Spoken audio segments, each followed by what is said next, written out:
So welcome to the final session from the EOS Federation for today. My name's Carol Goebel. I'm from the University of Manchester and Elixir, the Research Infrastructure for Life Science Data. And we're going to be talking about the exciting and thrilling world of interoperability.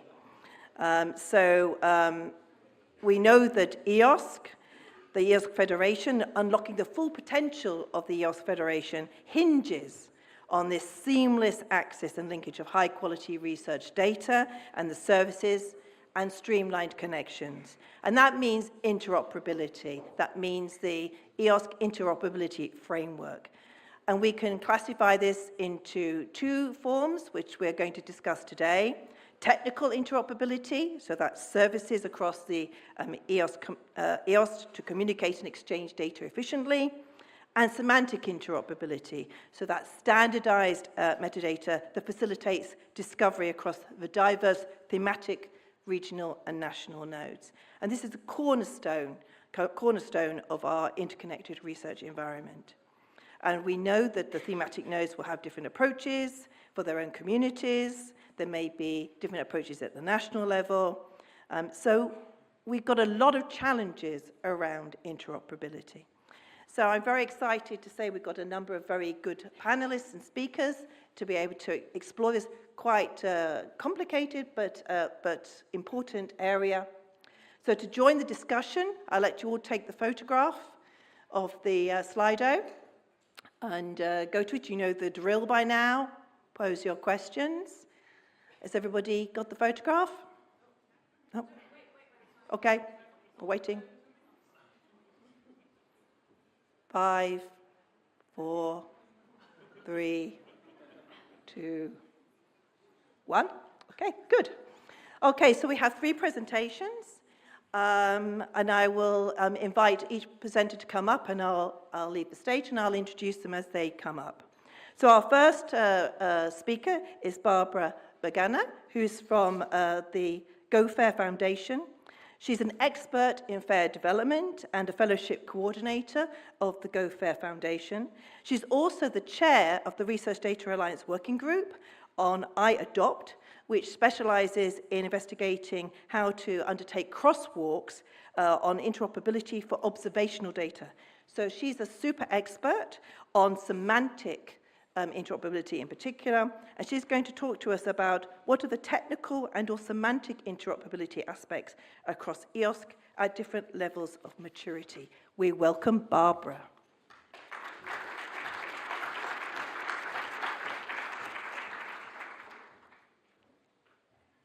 Okay.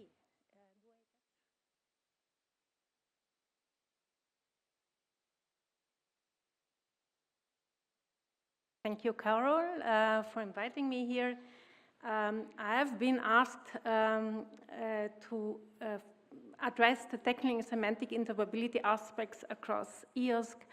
And the question that I really had to focus on was what are the technical and or semantic interoperability aspects across EOSC at different levels of maturity.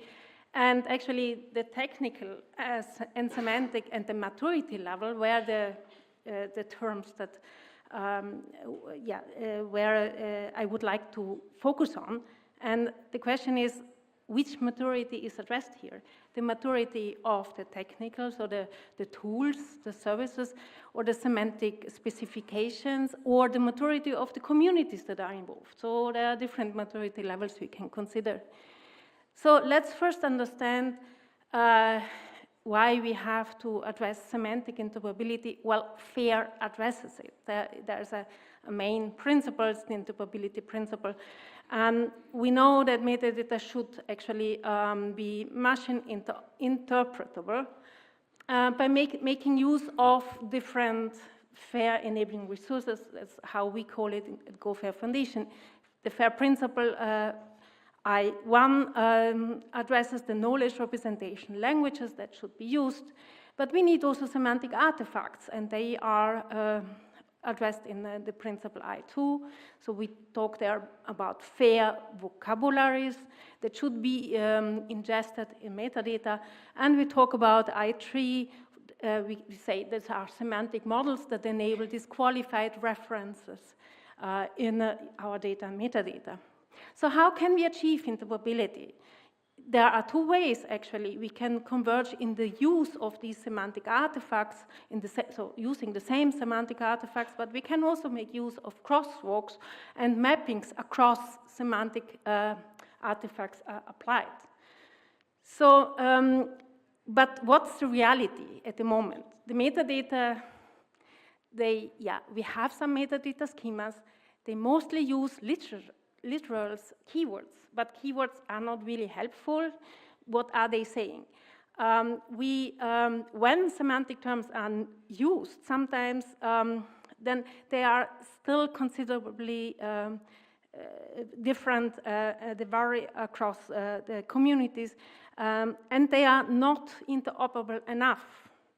And often semantic artifacts are created just for a project, and then they are no more governed, so they are not really useful. And we also need to know that semantic artifacts are useful for machines, are absolutely necessary. But for humans, they are difficult to understand and to apply, and even more to create. So what we need is major technologies that support semantics, or to make semantics useful. So, for example, metadata editors should allow the ingestion of semantic concepts. That's not always the case.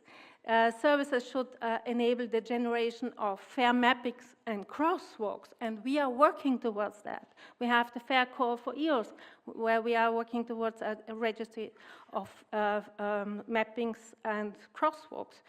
Then but we have now also in the RDA the Fair Mappings Working Group, where I am also then involved, because we need to go further there. Then we need services that support data experts in documenting their data in a machine-readable way. They alone will not do it. And we need those AI to support the verification process, because there's so much to do and we cannot do it manually. So the maturity level of communities.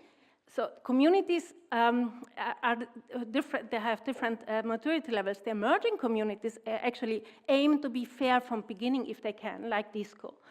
But there are also major communities, and these sometimes, not always, it's a bit provocative, are reluctant in implementing FAIR because they have running workflows that works for them. It's all fluid, there's no problem for them, but at the moment when they have to work with other communities, it becomes difficult. And then we have major, and we call them fair implementation communities. These are communities that really have the intent to implement the FAIR principles and to make use of fair enabling resources in the infrastructure. They invest money in it because they see the value of it. And therefore, EOSC should help to deliver major workflows to support these enabling and major communities in becoming increasingly fair. And one example here, just because I am also one of the chair of the iAdopt working group, we had worked to produce a iAdopt framework, which has been supported by the Research Data Alliance. And the last 2 months, we worked on a challenge. We invited experts from all the world to try to model their variables with the framework to test its interoperability of that iAdopt framework, which actually wants to describe observational data with machine-readable metadata, machine-readable descriptions. And built on this experience, we will then now develop a customizable iAdopt annotation service based on LLMs, but we will also investigate in deterministic methods to find out a good solution so that researchers can just take a service to describe their observational data with natural language but the output would be machine readable. So we need to communicate between humans and machines, because having just machine readability is not enough, so that researchers can take it up. And this service will be open source and embeddable in different EOSC relevant platforms, and in the Fair to Adapt project, that is a climate adaptation project that starts next year, we will have this also implemented in ErrorHub and in semantic artifact catalogs. Thank you very much.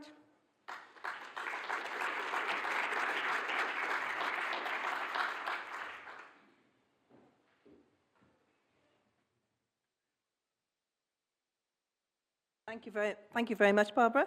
Next, I call onto the stage Simon Hosson, who's Executive Director of CoData and an expert on data policy issues and research data management. And he's going to speak to us about how should the EOSC interoperability framework evolve and what is missing. This time I will leave you the clicker.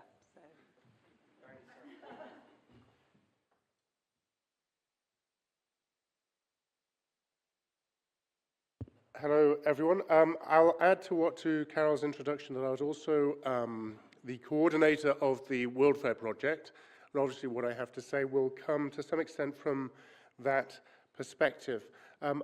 Carol also welcomed us very nicely, saying that you're here for interoperability, and you should be.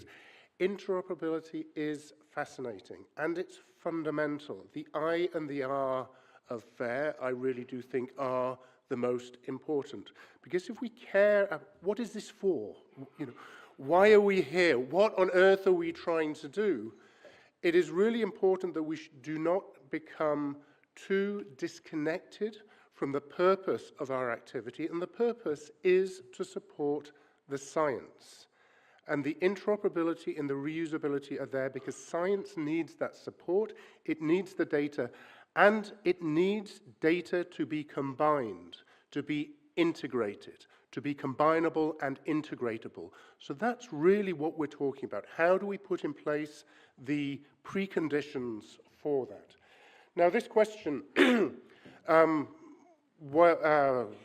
I'm going to have to remind myself what the question was. How should the interoperability framework evolve, and what is missing? So, what is the EOSC interoperability framework? It's a perfectly good and useful attempt to break down the problem space, and that's what we need. But as we move forward with EOSC and related activities, we need to add considerable detail to that, whether that's semantic, legal, technical, organizational, etc. And this distinction between technical and semantic, it is useful in some contexts, of course, but they are so overlapping in terms of their implementation that sometimes I think that breaks down. And so what I'm going to talk about is the cross-domain interoperability framework that came out of World Fair, which is an attempt to add additional detail to further break down that problem space in certain areas and to add additional detail. I'm not going to go into this slide, but those are the areas where we most focus in the cross-domain interoperability framework. So imagine, if you will, one of these diving into these Mandelbrot sets or one of these dreadful Prezi presentations that you don't seem to see anymore, and you're going in and in and in again. This is how, to a degree, we think about the cross-domain interoperability framework, of adding necessary detail to the EOSC IF, breaking down that problem space further, and providing detail and recommendations. So, I've already let the cat out of the bag for this particular slide. Why do we need interoperability? Let's step back and think about it. We need data aggregation. In the previous session on the handbook, we had another example of data and aggregation leading to scientific breakthrough. This is what is important. This is what we care about. We need to aggregate, we need to integrate, and we need to reduce that opportunity cost of not having fair data, of so much data integration being done on the fly in an unrepeatable and sometimes scarily unreproducible way. And we need, for that, a shift in our thinking from the bibliographic model to the data engineering model for data stewardship. It is no longer enough just to describe a data set with discovery metadata and hope someone will download it and read the README file. We need to describe data sets at far greater levels of detail so that they can be combined and integrated. And we need to enable research data infrastructures to provide that data aggregation, to provide those services, to step up beyond being simply a repository that looks after and stores data in the long term. Those recommendations came from the World Fair policy brief. And so interoperability framework, so it needs to be based, and this is true of the EOSC interoperability framework and the cross-domain interoperability framework that we're developing. It needs to be based on standards supported by implementation guidelines. And you need to do both of those things. Which standards are appropriate, to what extent do they need to be extended, and how do you use it? And this is really what we tried to do in the CDIF report. And it needs to address clearly identified functional requirements based upon common use cases. Not every use case, but the 80-20, and you really need to engage with the research domains to understand what they're trying to do in their research so that you can facilitate and support that. So the purpose of this slide is we need to think about what we're doing in this way. As we start unpacking those areas of the interoperability framework, we need to think about this purpose. And so our contribution to that from World Fair was this, the cross-domain interoperability framework. It's based on a set of concrete implementation level principles and intended to enhance any community's data management approaches. It's based upon a standards-based approach. It advocates and is a standard-based approach with implementation guidelines. As I said, it adds specific detail to those parts of the EOSC interoperability framework, identifies a set of functional requirements, and takes a modular approach to that, because we can't do everything at once. It is not finished. It does not do everything, of course, but we have to do this in a stepwise way. And, as I said, make standards-based recommendations informed by good practice from the World Fair case studies and from a whole host of international collaborative programs who are doing precisely this, aggregating data, making data more discoverable, and preparing data for integration. The links are there on the slide, and we're still, until the end of this week, asking colleagues to apply to join the working group or advisory group. And I can see Carol getting restless, so I know I'm running out of time. If I can, I just want to show these slides. This is how we break up the problem space in the current publication, discovery, and the standards we recommend, and the implementation guide around those standards. Access. How do you manage fine-grained access to resources? One standard is ODRL. There's a guide to using that in the CDIF. Controlled vocabularies. Describe them with SCOS as a first step.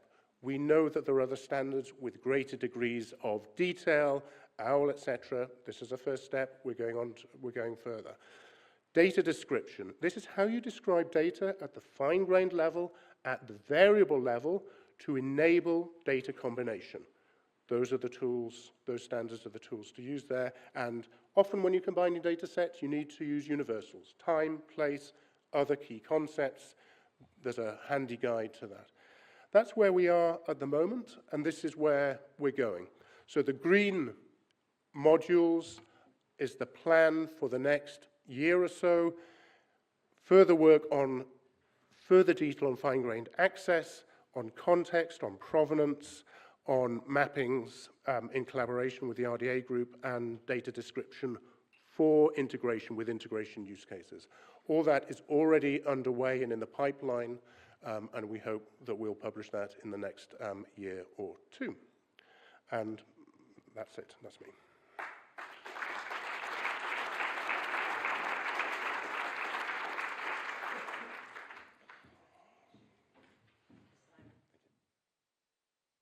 Our final speaker is Dimitri Gorias, who's from the Naturalis Biodiversity Center, where he's the CIO. He's also the Executive Director of the European Research Infrastructure, DISCO.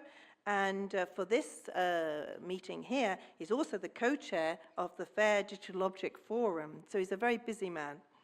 And he's going to speak to us on how to expand the FAIR Digital Objects model to support users with relevant data and compatible services and operations, as opposed to incompatible, one presumes.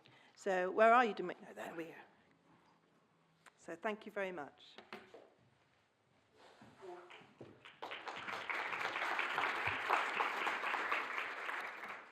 Hello, everyone. Thanks, Carol. That's the question I'm supposed to be answering, but as a panel rebel, I will not. So I will start with something else. How many of you are familiar with the FAIR Digital Object specifications? Okay, my job is done, I think. But allow me to say a few things about this. To a certain extent, yes. I will say also a few things.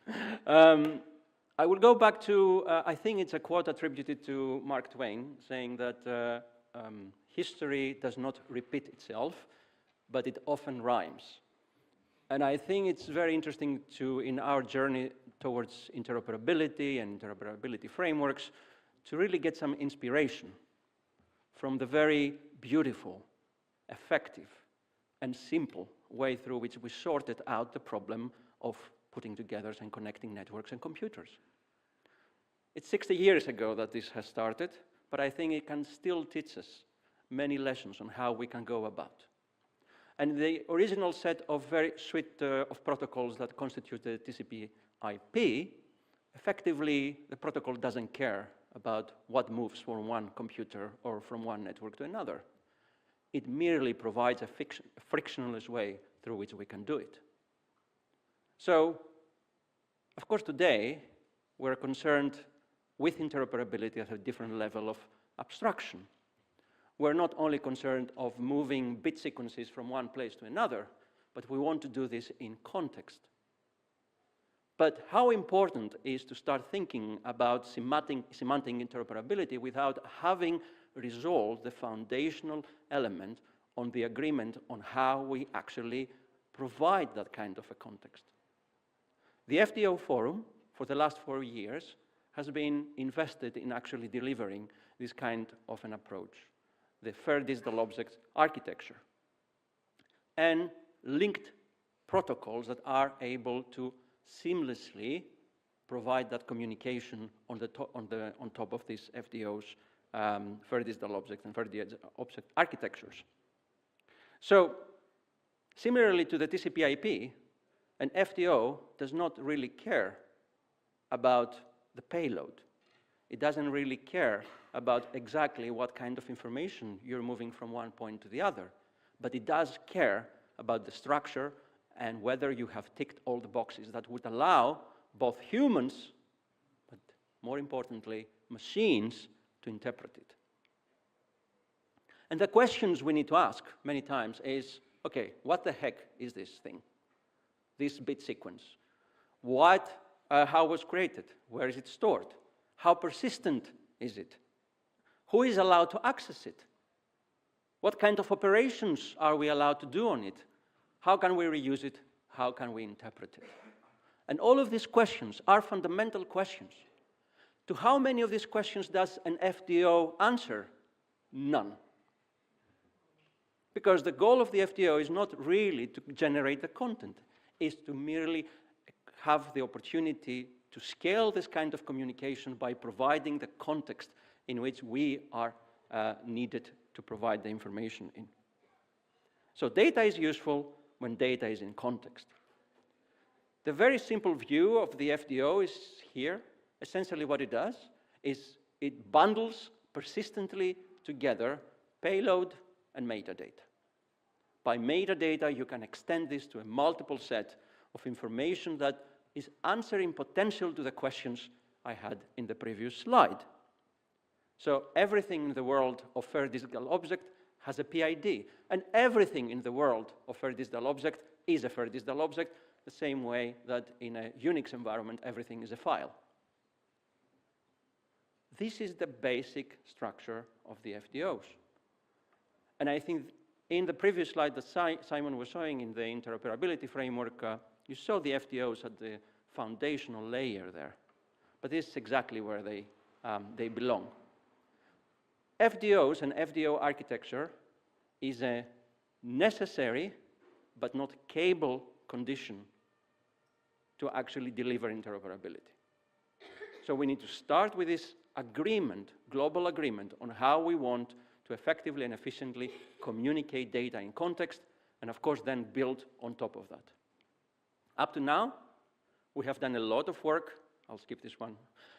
We have done a lot of work on actually delivering protocols and specifications in the FDO. And we have seen a lot of implementations, configurations, if you wish, of FDOs. Here I mentioned a couple, Arocrates being one of them. In the world of digital twins, already we've seen a lot of very interesting configurations of FDOs. But we really need to move forward with establishing the fundamental resources able for the FDO architecture to scale. Similarly to a DNS architecture, we need to build those registries that allow all of these configurations to be interoperable. FDO profile registries, kernel information, attribute registries for PIDs, especially when we're talking about handles, repository registries, PID registries, and so on and so forth. So there's a lot of work to be done. We've seen and we have established the fact that this is not only feasible, it's absolutely necessary. In Germany, we have a small project, FDO1, I don't know if anyone here is involved, but is looking into demonstrating the testbed, but we need to scale this up. So it is my invitation within the context of EOSC to look together on how we can put these foundations for a syntactic and semantic interoperability. Thank you.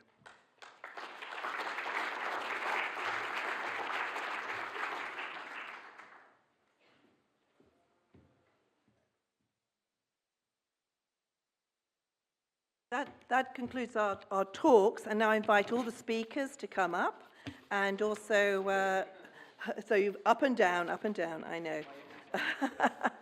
And I also invite the two chairs of the EOSC Association Semantic and Technical Interoperability Task Force, so Yuri Mag from Maastricht University, I just mangled that, I apologize, and Diego Scodassi from the EGI Foundation. So I'm going to start off with a very easy question, which is, how do you think the EOSC nodes, national and thematic, will be able to engage with the interoperability framework? What are the risks if they don't? It's a simple question, very easy. I thought I'd start with an easy one. Okay, I can try to answer this very simple question. I would say, as we are doing for all of the main activities within EOSC, we should adopt a step-by-step approach. I don't think we can start creating huge barriers that can make very complex journey EOSC. So we should start with some simple key requirements for interoperation. They can be around some of the key services a node should deliver. I can imagine the catalog of services and data, the AI, something about other core services that are needed to operate a node.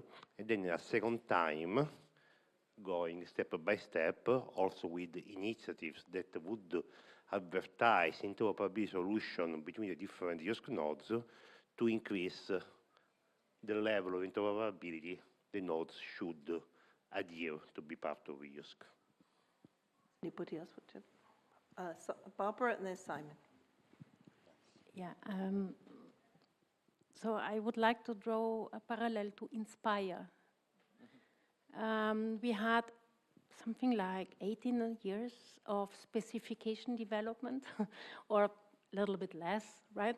So we worked hard.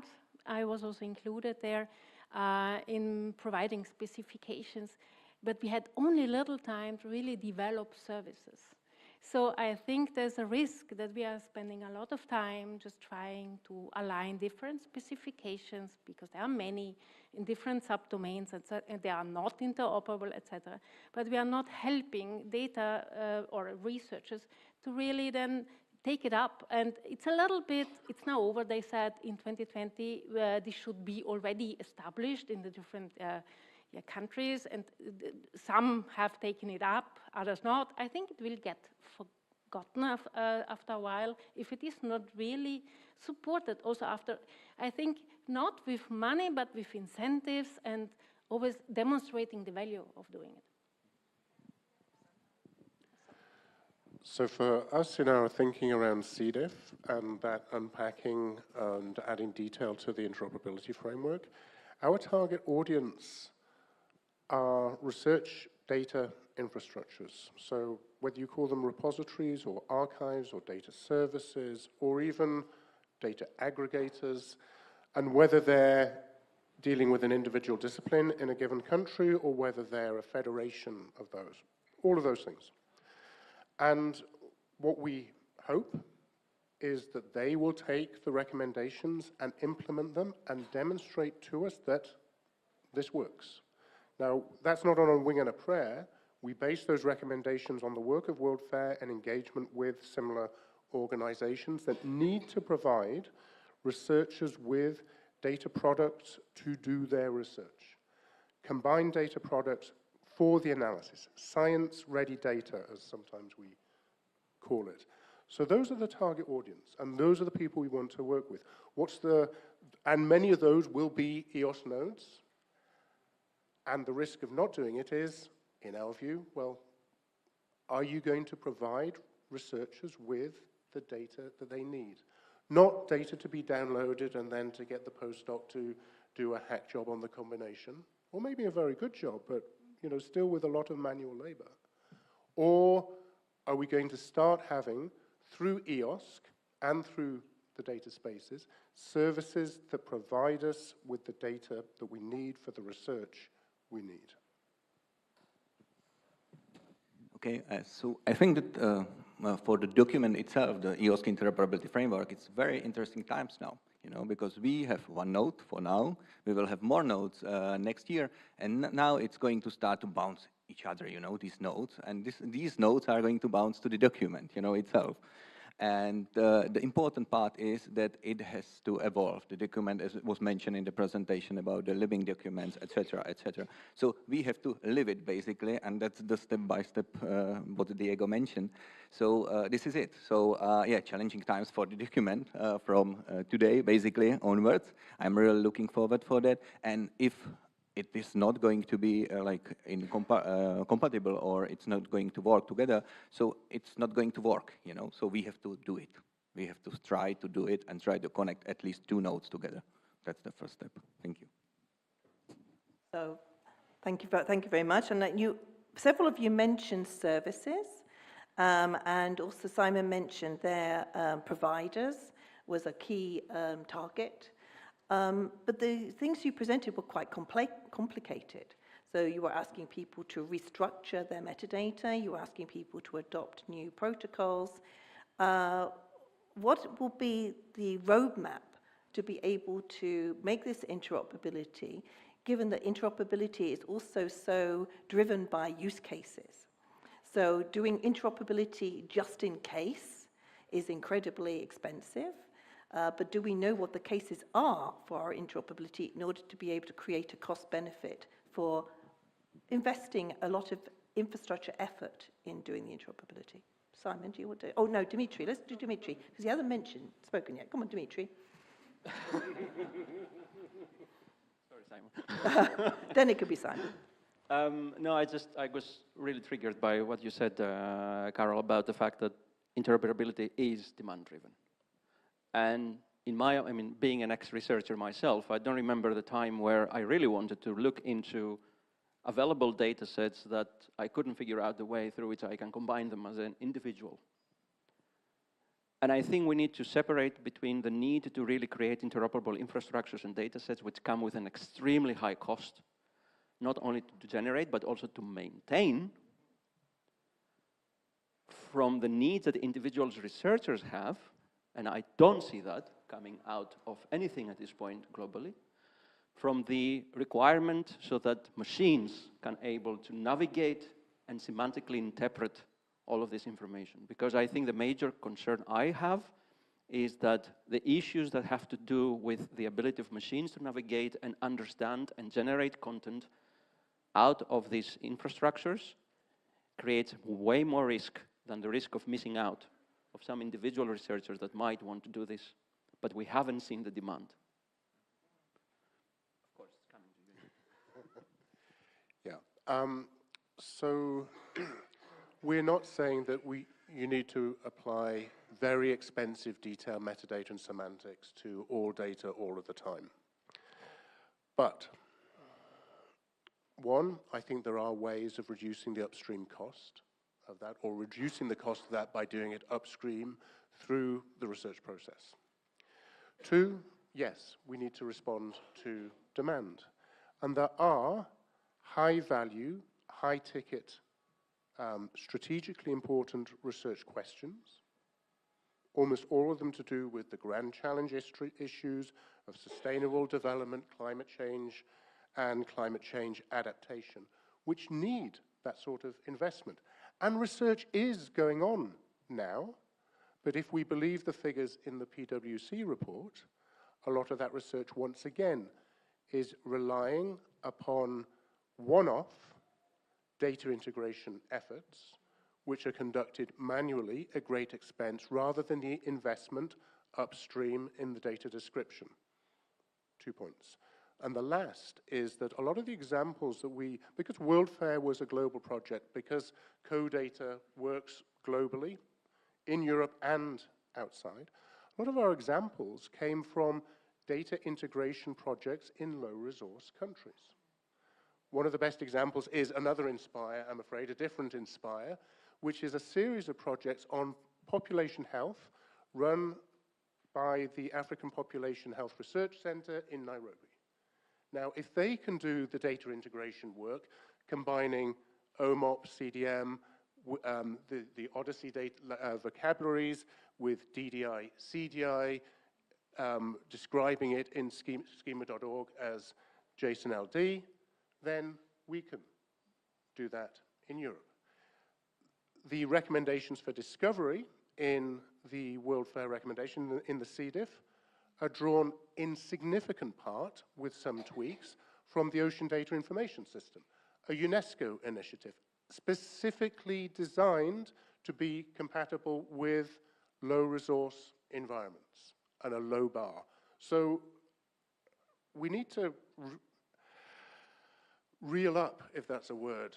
You know, some of the arguments about, oh, the cost of it, oh, in the investment of it, I think it's necessary, and it's not as much as we think. Barbara, and then I'll go on to another question, which will be for our interoperability chairs, just lining you up. So, as I tried to say before, it should not be on the shoulders of our data domain experts. It should be on the shoulders of terminology providers and service providers to find the solution, because we should really make good quality semantic artifacts that are interoperable. We need also the services to take it up.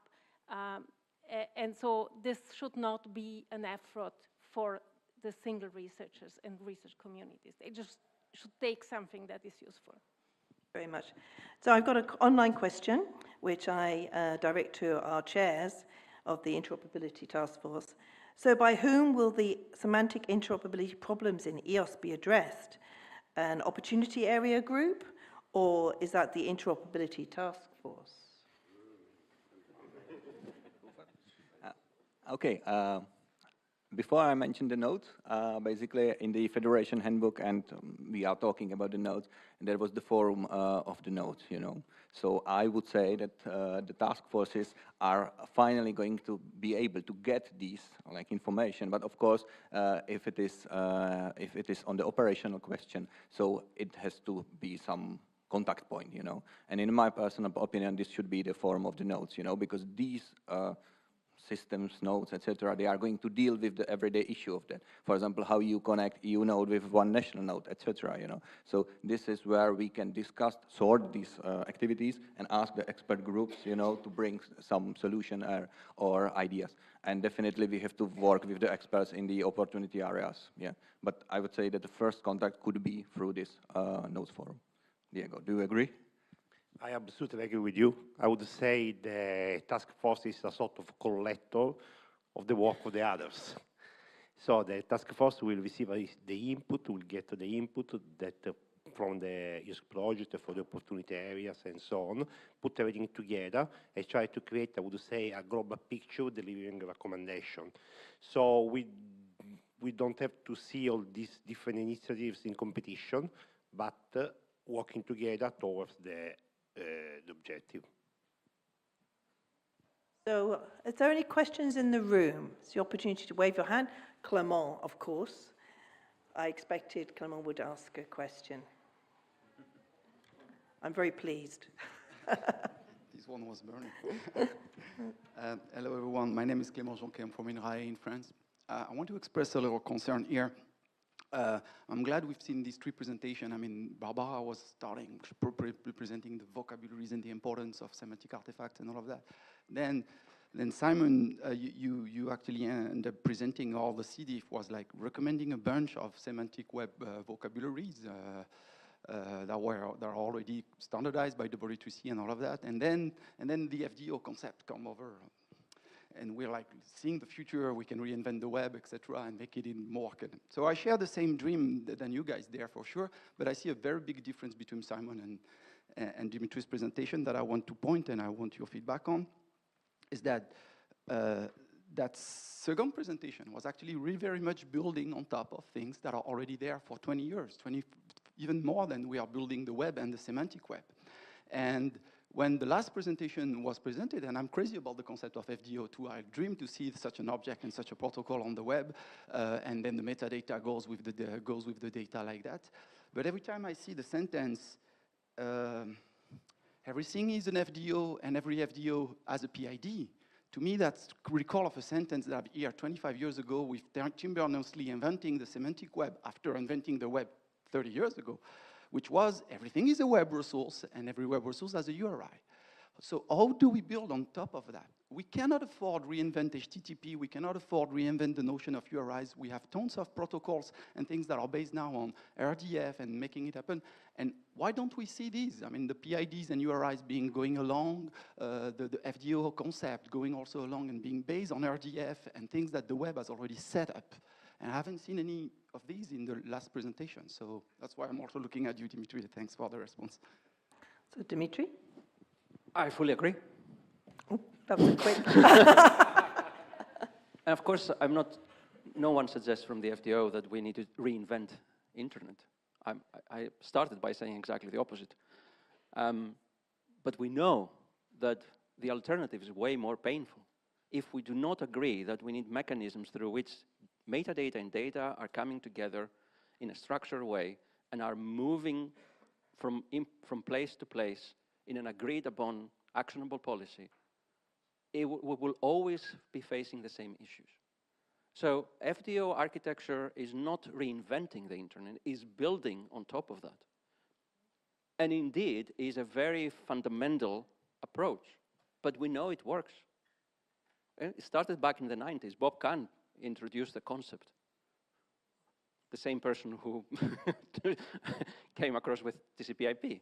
So it's not a new concept, but today the need for such an approach, especially when we're talking about the semantic web, is fundamental. So there is no cost related to this. This is policy. It's about an agreement, a global agreement on how we do things. The architecture itself has very limited technical requirements, essentially none. So it can be implemented with any technology you want it to be implemented, whether it is an RDF approach or very classical approaches. So it's a very simple concept, and that's why I compared it to the simplicity of the TCP/IP. Not to replace it, but to add upon it.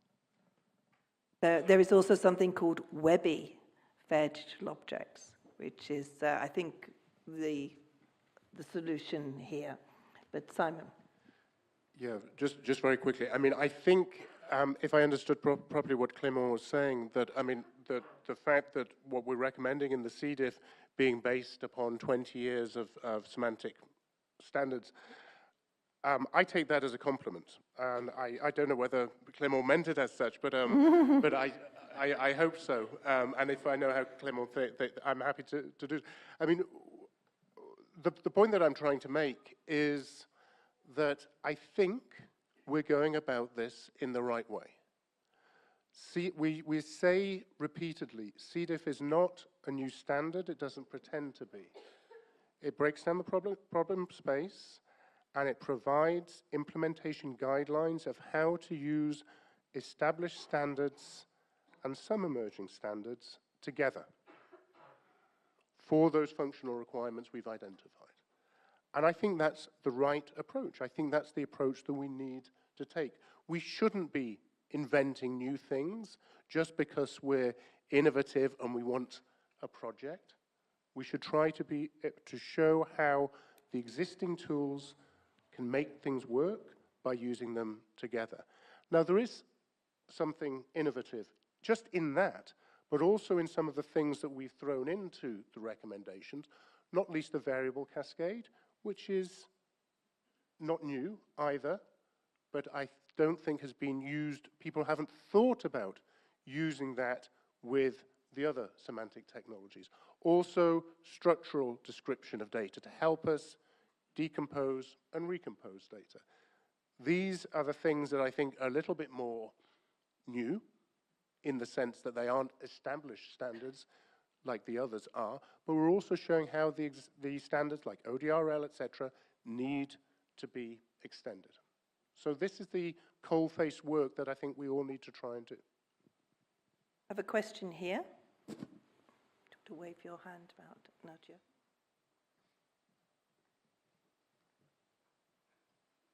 Thank you very much, panel. So I'm from Base for NFDI, and as I said, we started out on a journey to understand what interoperability of service means. So everything you've said, I've heard about data sharing services, data federating services. Would you apply this to common federated services as well? And would you recommend, because we looked at the EOSC interoperability framework, would you say that that was the right way forward for us to understand and give guidance to the potential base services moving forward about interoperability and picking apart the 4 areas of interoperability? Is there anything missing, anything else that we should look into? And does everything you refer to also apply to services into being interoperable? Suri, you would like to answer?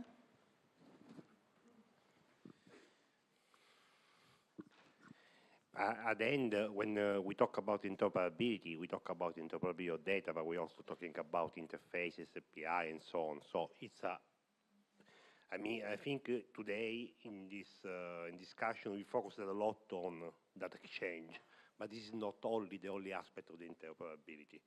So we need to define how services should interact, what kind of interfaces, what are the API, and so on. Also, sometimes we need also to properly translate these interfaces to would allow services to join. I would say currently, for the current real implementation of the EOSC Interoperability Framework, we have a limited number of guidelines that are mainly around the core services, and they explain how to connect to them. This currently are still, I would say, the guidelines developed by the EOSC Future project that will be further enhanced by the EOSC UNOD, the EOSC Beyond project, and so on. And this is currently focused on the connection towards these key elements of the EOSC that are the core services. The rest, there are very important discussions, but in my opinion, for the level of maturity of EOSC nowadays, I would say are more for later, when we have the basic infrastructure up and running. Then we need to go a step further and understanding better how to enable the sharing of data between the different communities. Maybe to add, so you can find already the interoperability guidelines in the resource hub on the EOSC Node portal. That's one thing. And second thing, yeah, we are talking about technical and semantic, but the organization and legal are as well important, you know. And because we are now entering basically to the practical phase, where we need the interoperability to work for the federation. So the organizational aspects will be as well important, because sometimes it's hard to think, you know, as in everyday life in the interoperable way, you know, and this is what we are trying to push to the ecosystem. So basically, I would say that there will be many recommendations as well on the organizational things, how these nodes are going to interact, etc. And I would recommend to follow that as well. Thank you.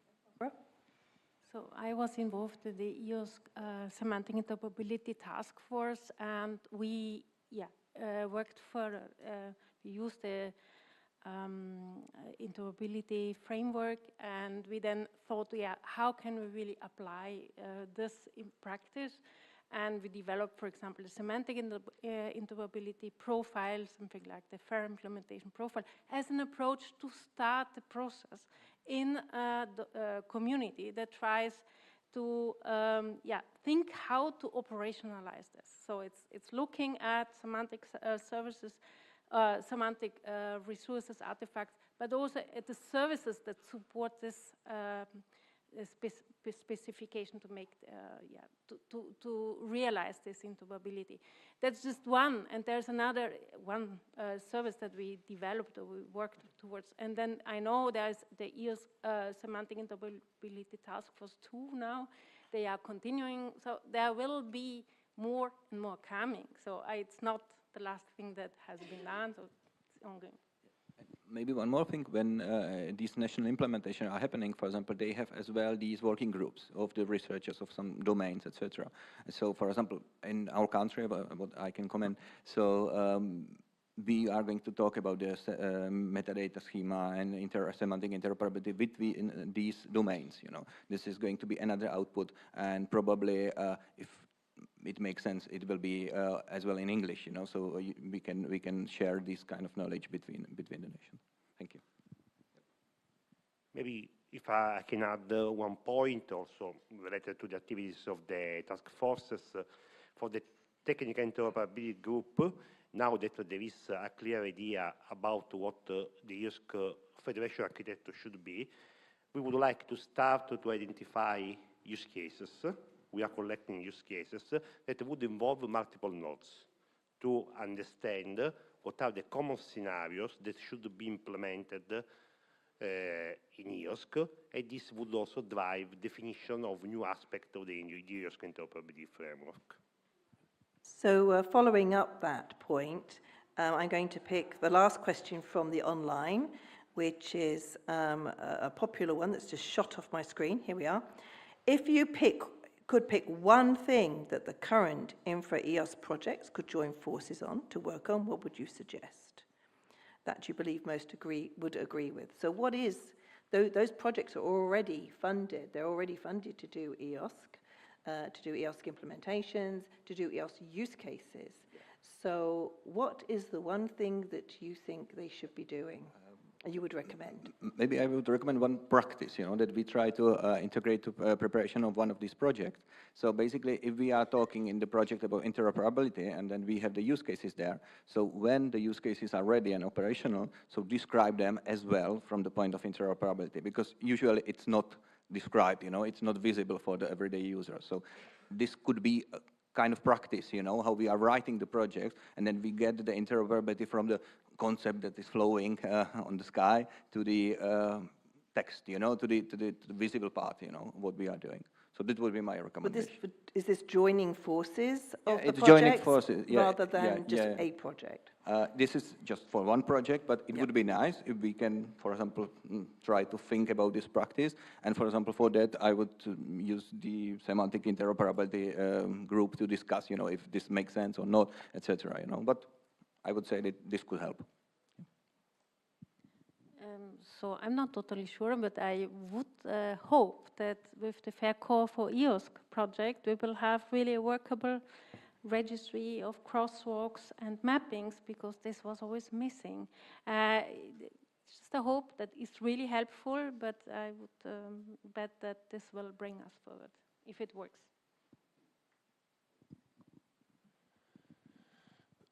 Thinking forward as well, the new ones that are coming on stream early next year. So we'll be part of the Climate Adapt one which was funded by EOSC 101. And there, one of the activities will be precisely to implement C. diff modules in those use cases, in those very specific case studies, and package the data in Oracrates. So there's a nice alignment there. And certainly we hope that there'll be opportunities to discuss that work with the other EOSC projects and vice versa, so that we bring into what we're trying to do what comes out of the preservation activities and the selection and appraisal activities, etc. But I think we need to think about the mechanism for that. Yes, we know the people on the projects, we can liaise with them, etc. But I really think that one of the best things we had last year to align project work was the Winter School. I think that was a fantastic initiative. And I wonder if only one seasonal school is, as it were, is enough. To have those discussions at the detailed implementation level was, from our point of view, was fantastic. I think a lot of people benefited from that. So more of that, a more programmatic approach. It's supposed to be programmatic from the EC's perspective, but too often the projects go off and do what the projects will do because they have their agreement, and sometimes it can be difficult to shift that. So that dialogue between projects through mechanisms like the Winter School is really what we need. Yeah, one last point, yeah. Yeah, if I were, obviously I'm not involved in the process or in any of the projects, but I would say that at the last United Nations General Assembly Science Summit, many European research infrastructures came together talking about the need of really working in a much more meaningful way that we currently do, bring an alliance activity towards specific goals. We've talked a lot about research infrastructures, European research infrastructures and their role in this process. And I would like to highlight that it is important that we support this activity towards, I wouldn't say integration, but at least connecting research infrastructures that represent the interest in the research communities at the heart of it. And I would like to see many of these initiatives really helping, bringing together that existing investment that we have from our member states over the last 15 years. And of course, I would like to say that despite that it might sound like a holy grail and a very far-reached goal, the importance of certain registries to support the FDOs is really fundamental. Without those registries, the same way we have DNS registries, it would be impossible to really reach that level of impact that FDOs have, and they have shown that they have. So we're just coming to the end. So I think there were a number of themes that emerged. The interoperability is nearly always with a purpose. So just doing interoperability in the abstract is not a particularly wise approach. And we have opportunities in the task force with projects in order to be able to exercise that. Don't reinvent. This was Clement's point.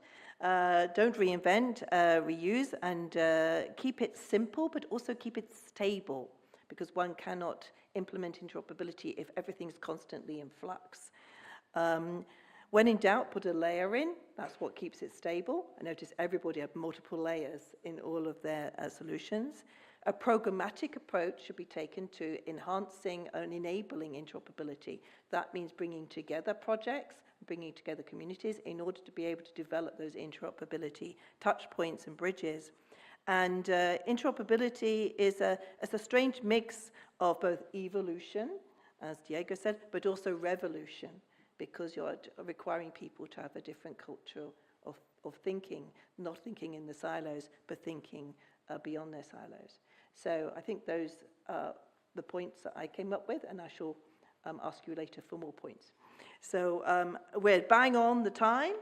So can I just thank our wonderful speakers and panelists and our audience and all of those who posed these really good questions. Thank you.